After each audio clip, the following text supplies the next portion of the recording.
अस्सलामुअलैकुम दोस्तों, welcome back to our channel find Urdu.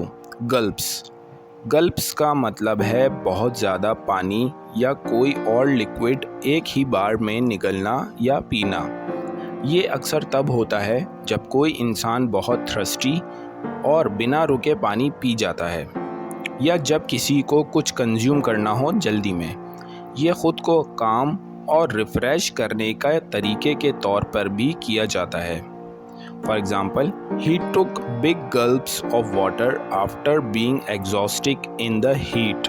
उसने गर्मी में थकान के बाद पानी के बड़े बड़े गल्प्स लेकर अपना गला तर किया। तो दोस्तों, गल्प्स का मतलब है पानी या लिक्विड को एक ही बार में ज़्यादा कंज्यूम करना या पीना, ख़ास तौर पर बहुत तेज़ तरीके से। उम्मीद है अब आपको गल्प्स का मतलब समझ में आ गया होगा। मिलते हैं नेक्स्ट वीडियो में। शुक्रिया।